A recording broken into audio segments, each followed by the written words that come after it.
নমস্কার বন্ধুরা, আমি Sumit. Inspiring talks with Sumit চ্যানেলে আপনাদের সকলকে স্বাগত জানাই। আজকের এই ভিডিওটি অবশ্যই মন দিয়ে শেষ পর্যন্ত দেখুন। তাহলে চলুন শুরু করা যাক। সকালে ঘুম থেকে উঠে বিছানায় বসেই জপ করুন শ্রীকৃষ্ণের এই মন্ত্র। বাধা আসবে না কোনো কাজে, শুভ ফল পাবেন সারা দিন। শনির প্রকোপ কাটবে আপনার উপর থেকে, দূর হবে আর্থিক ও মানসিক কষ্ট। নমস্কার বন্ধুরা, আপনাদের সকলকে স্বাগত জানাই inspiring talks with Sumit YouTube চ্যানেলে। শাস্ত্রমতে সকালে ওঠার পরে একটি বিশেষ মন্ত্র জপ করার উল্লেখ পাওয়া যায়। এটি একটি এমন মন্ত্র যা জপের মাধ্যমে ব্যক্তির মন শান্ত প্রসন্ন হয়, ইতিবাচক চিন্তাধারা মনের মধ্যে পরিস্ফুট হতে থাকে, নেগেটিভ চিন্তাধারা দূর হয়ে যায়, কেটে যায় সকল বাধা বিপত্তি, আর সাফল্য লাভ করা যায় সকল কাজে। তাই আসুন জেনে নেওয়া যাক সেই মন্ত্রটি সম্পর্কে, যা আপনার জীবনে এনে দেবে শুভ পরিবর্তন। তাই ভিডিওটি শুরু করার আগে আপনারা যারা এই চ্যানেলে নতুন তারা অবশ্যই চ্যানেলটি সাবস্ক্রাইব করুন এবং বেল বাটনে প্রেস করুন এরকম আরও অনেক নতুন ভিডিওর নোটিফিকেশন পেতে। এবং ভিডিওটি দেখে ভালো লাগলে অবশ্যই একটি লাইক করবেন এবং সবাইকে শেয়ার করবেন যাতে তারাও ভিডিওটি দেখে উপকৃত হয়, এবং কমেন্টে জয় শ্রীকৃষ্ণ লিখতে ভুলবেন না। এবার আসুন ভিডিওটি শুরু করা যাক। আমাদের দিন কেমন কাটবে, কতটা শুভ বা অশুভ হবে, এসবই আমাদের উপরে নির্ভর করে। আমরা প্রত্যেকেই সুখে স্বাচ্ছন্দ্যে জীবন কাটানোর কামনা করি। এটা পূরণ করার জন্য বিভিন্নভাবে চেষ্টাও করি আমরা। তবু কখনো কখনো হতাশ হতে হয় আমাদের। শাস্ত্রে বলা হয়েছে, ঘুম থেকে উঠে চোখ খোলার পরেই আমরা প্রথমে যে শব্দটা উচ্চারণ করি সেটাই আমাদের দিনটি কেমন কাটবে তা নির্ধারণ করে।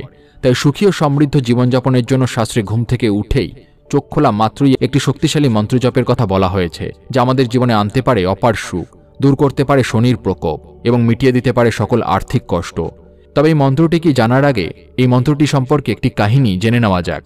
এক সময় এক গ্রামে ভিকু নামে এক মালা নির্মাতা থাকত। সে ফুল দিয়ে মালা তৈরি করে বিক্রি করত।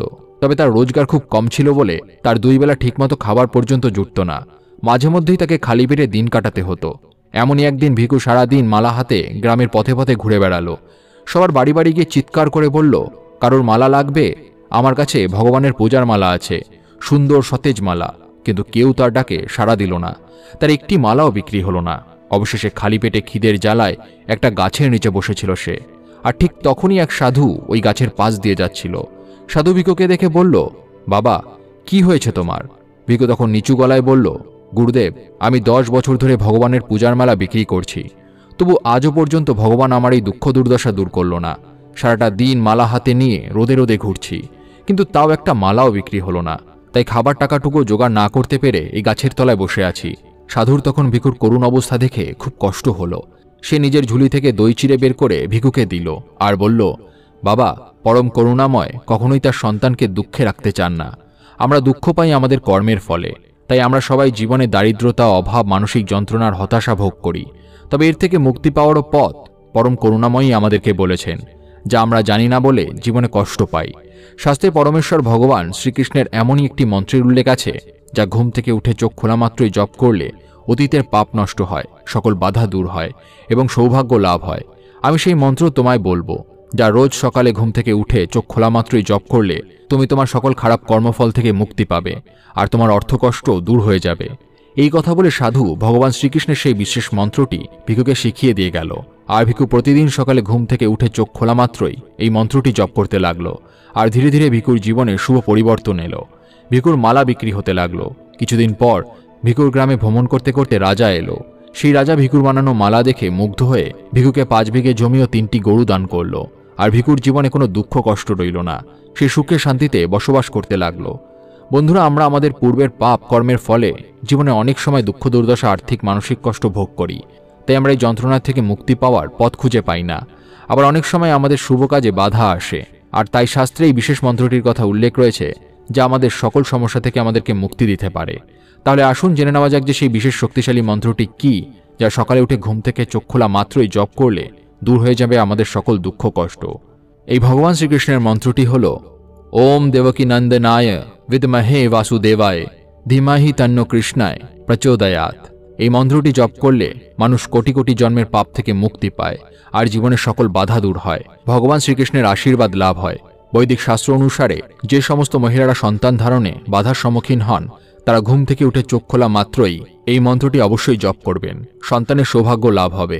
যারা শনির প্রকোপে অনেক দিন ধরে ভুগছেন, তারা অবশ্যই সকালবেলায় উঠে এই মন্ত্রটি জপ করে শ্রীকৃষ্ণকে স্মরণ করবেন। জ্যোতিষশাস্ত্র অনুসারে সকালে ঘুম থেকে উঠে বিছানা ছাড়ার আগেই বিশেষ মন্ত্রটি জপ করলে ভগবান শ্রীকৃষ্ণের আশীর্বাদে শনির অশুভ দৃষ্টির হাত থেকে রক্ষা পাওয়া যায়। তাই যারা গ্রহদোষে ভুগছেন তারা অবশ্যই সকালে ঘুম থেকে উঠে চোখ খোলা মাত্রই এই মন্ত্রটি অবশ্যই জপ করবেন এবং শ্রীকৃষ্ণকে স্মরণ করবেন। তবে আরও একটি বিশেষ বিষয় খেয়াল রাখবেন, আমাদের প্রত্যেকেরই যেমন সকালে ঘুম থেকে ওঠার পরে মন্ত্রটি জপ করা উচিত, তেমনি আরও একটি কাজ আমাদের অবশ্যই করা উচিত। সকালে ঘুম থেকে উঠে অবশ্যই ভালো কিছু দেখা উচিত। শাস্ত্রমতে আমরা যখন ঘুম থেকে উঠে শুভ কিছু দেখি তখন আমাদের দিন শুভ হয়ে যায়, তাই সেই দিকেও বিশেষ নজর দেওয়া উচিত। তাই শয়নকক্ষে ভগবান শ্রীকৃষ্ণের কোনো রূপের ছবি লাগাবেন, যাতে ঘুম ভাঙলে আপনার দৃষ্টি ভগবান শ্রীকৃষ্ণের উপরে পড়ে। এবার চলুন কিছু অনুপ্রেরণামূলক উক্তি শুনে নেওয়া যাক।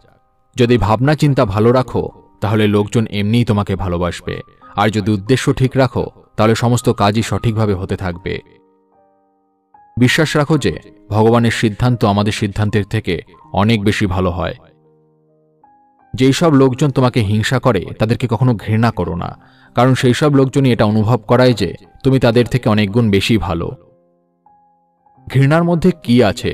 ভালোবেসে আর খুশি হয়ে বাঁচো, কারণ এই দুনিয়া না তো তোমার ঘর আর না তো আমার ঘর। মনে রেখো যে দ্বিতীয়বার সুযোগ শুধুমাত্র কাহিনী দেয়, জীবন নয়। তর্ক যদি করতে হয় তাহলে সেটা কোনো জ্ঞানীর সাথে করো। জিততে না পারলেও তার কাছ থেকে কিছু শিখতে পারবে। মূর্খের সাথে তর্ক করার অর্থ নিজেকেই মূর্খ প্রমাণ করা। জীবনে কষ্ট পাওয়া, জীবনে দুঃখ পাওয়া, জীবনে ঠকে যাওয়া, জীবনে আঘাত পাওয়া, জীবনে ব্যর্থ হওয়া খুবই জরুরি প্রতিষ্ঠিত হওয়ার জন্য।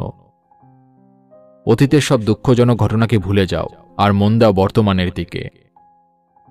একা থাকতে শেখো, দেখবে কষ্ট কম হবে। আঘাত না পেলে কখনো ঘুরে দাঁড়ানো যায় না। মিথ্যা মানুষের উঁচু আওয়াজ সত্যি মানুষকে চুপ করিয়ে দেয়, কিন্তু সত্যি ব্যক্তির মৌনতা একজন মিথ্যা ব্যক্তির শিকড় আলগা করে দেয়। দুনিয়াদারির সাথে পরিচিত হলাম তো এটা জানতে পারলাম যে শরীরের মধ্যে আত্মা থাকাটা অতটাও জরুরি নয় যতটা পকেটে টাকা পয়সা থাকা জরুরি। তুমি ভাগ্যবান যে তোমাকে কেউ মানে, কেউ তোমার জন্য চিন্তা করে, তোমার প্রত্যেকটা মুড সামলায়। কখনো তুমিও তার দরকারের সময় সাথে থেকো। সবসময় কেবল তুমিই নও, সেও তোমার ভালোবাসা ডিজার্ভ করে। ভালোবাসা তো আমার অসম্পূর্ণ ছিল, কিন্তু বরবাদ আমি পুরো হয়েছি। এখন এতটা তো বুঝে গেছি যে এখন না অন্য কারোর সাথে তর্ক করতে ইচ্ছা করে আর না কাউকে বোঝাতে ইচ্ছা করে। চুপ থেকে আমি দূরত্ব কিনে নিয়েছি। শব্দ খরচ করা আমি জরুরি বলে মনে করি না। বাইরে থেকে ভালো গোছানো দেখার জন্য ভিতর থেকে এলোমেলো হওয়া প্রয়োজন। দুনিয়াদারির সাথে পরিচিত হলাম তো এটা জানতে পারলাম যে শরীরের মধ্যে আত্মা থাকা অতটাও জরুরি নয় যতটা পকেটে টাকা পয়সা থাকা জরুরি। শুধুমাত্র ভুল এইটুকুই ছিল যে বাঁচতে চেয়েছি যখন, তখন জীবনের থেকে দূরে ছিলাম আমি, আর যখন মরতে চেয়েছি তখন বাঁচার জন্য বাধ্য ছিলাম আমি। মাথা নিচু করে সব শাস্তি মেনে নিয়েছি আমি। শুধুমাত্র দোষ এইটুকুই ছিল যে আমি নির্দোষ ছিলাম।